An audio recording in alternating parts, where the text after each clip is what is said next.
pasti tahu kan tepung terigu? Jenis tepung yang paling sering dipakai untuk membuat roti. Tepung terigu itu dibuat dari bahan gandum loh. Berhubung di Indonesia ini belum bisa menanam gandum sendiri, maka untuk memenuhi kebutuhan tepung terigu di dalam negeri, negara kita masih mengimpor gandum dari negara-negara produsen gandum dunia, seperti Australia, Ukraina, Amerika Serikat, dan juga Rusia. Widih, ini tepung banyak amat ya. Bagaimana ngangkutnya ini? Mana kagak ada orang lagi di mari. Poipe, Tepung, pucung gabus. Nih bocah, ngagetin aja sih. Kagak bisa apa ya, panggil baik-baik. Poipe mau ngapain di sini?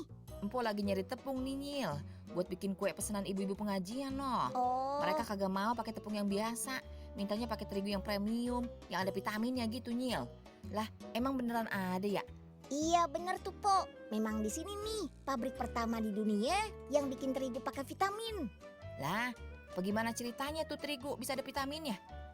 Prosesnya sih panjang Po. Kalau mau tahu, Unyil anterin deh keliling pabrik. Biar Poipe tahu cara bikin terigu kelas premium itu kayak gimana. Nah, ini nih Po. Sebelum diolah, gandum akan masuk ke mesin khusus pemisah. Di sini tuh bulir-bulir gandum akan dipisahkan dari benda asing yang terbawa. Misalnya batu, batang tanaman gandum, atau material lainnya. Ya elah, kagak kelihatan Nyil, orang di dalam begitu. Ya prosesnya memang tertutup Po, kan pakai mesin. Kalau sudah bersih, secara otomatis gandumnya dialirkan lewat pipa-pipa khusus ini sampai ke mesin giling. Lah, terus orang-orangnya ngapain Nyil? Tenaga manusianya paling cuma dibutuhkan pas pengecekan kualitas aja Po. Ini untuk memastikan tekstur gandumnya sudah sesuai standar atau belum.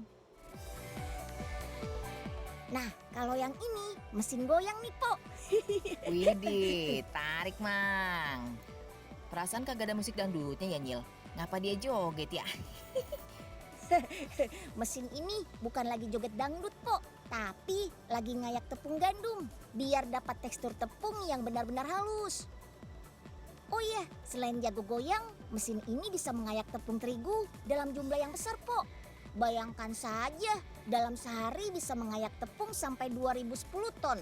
Banyak kan?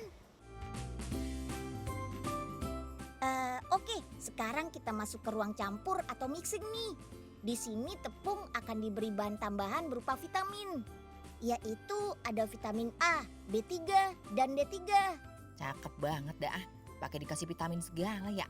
Emang kudu begitu ya Nyil? Iya Po, penambahan bahan vitamin A ini sesuai dengan anjuran Badan Kesehatan PBB atau WHO untuk mengatasi kekurangan vitamin A pada masyarakat yang beresiko.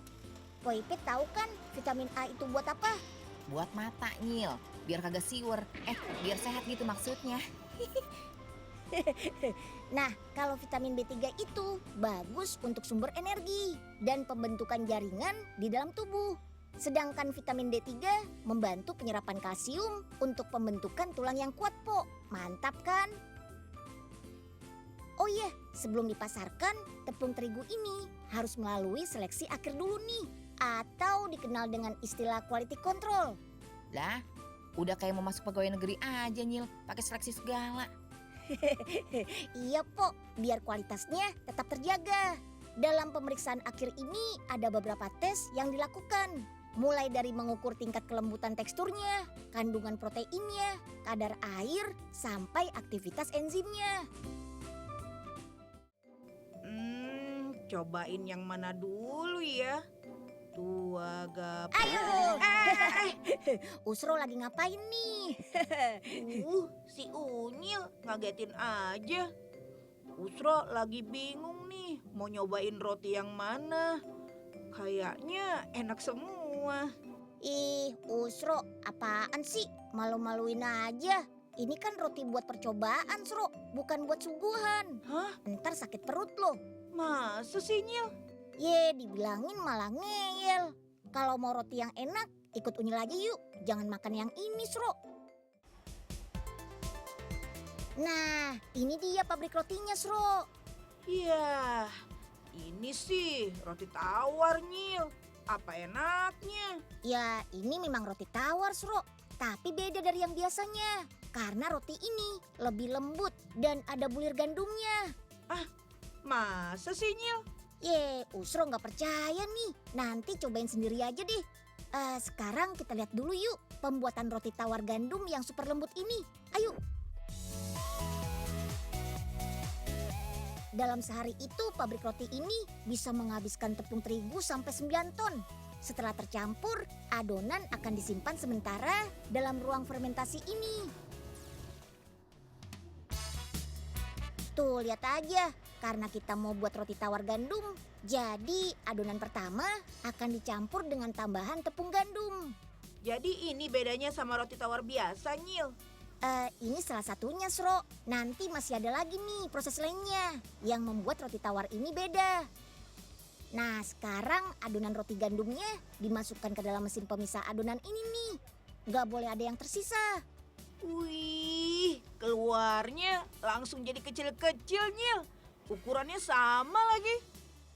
Fungsi mesin ini memang mirip cetakan. Makanya bentuk dan ukuran adonannya jadi seragam gitu.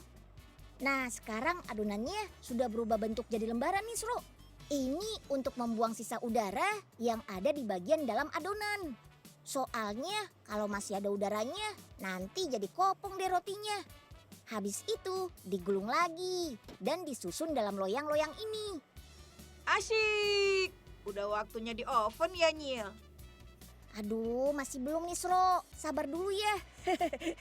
Masih harus difermentasi lagi nih selama 1 jam. Ih, kok difermentasi lagi sih? Ribet amat sih bikin rotinya. Ya udah deh, sekarang kita oven nih adonan rotinya. Pakai mesin oven paling canggih. Suhu panggangan di dalamnya bisa sampai 200 derajat Celcius. Panas bener.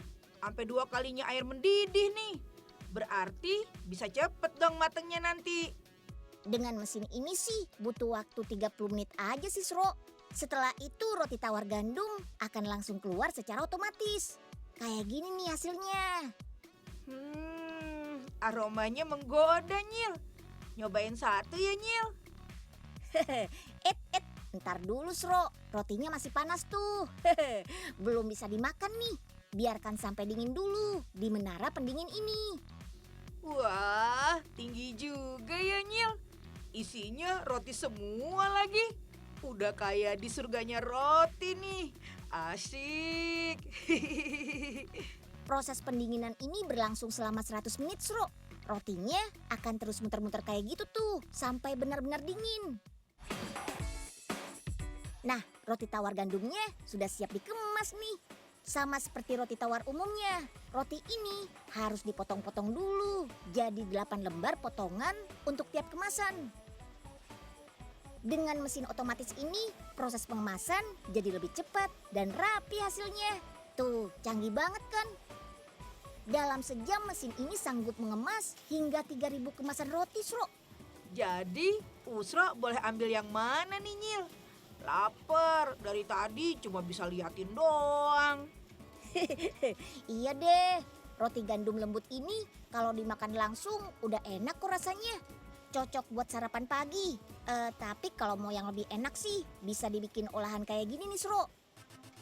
Namanya puding roti gandum mentega. Tuh, Akbar sama Auli lagi belajar bikin tuh bareng Kak Fatah. Bahan-bahannya ada kismis, bubuk kayu manis, telur, mentega, gula pasir, susu cair, dan roti gandum. Oles seluruh permukaan roti gandum dengan mentega. Terus siapkan juga campuran pudingnya. Kocok campuran gula pasir dan telur sampai mengembang.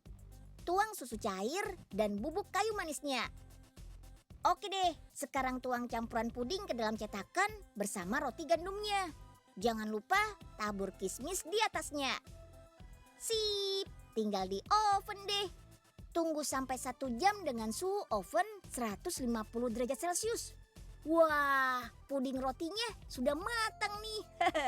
Nah, biar makin menarik, tuang krim dan tambahkan stroberi di atasnya. Tingkat konsumsi roti di Indonesia sekarang ini makin tinggi loh. Bahkan menurut data konsumsi makanan pokok di negara kita. Roti sudah menempati urutan ketiga setelah nasi dan mie. Selain karena praktis dan murah, roti kayak roti tawar gandum lembut ini rasanya juga enak dan bisa dikreasikan jadi aneka olahan kekinian.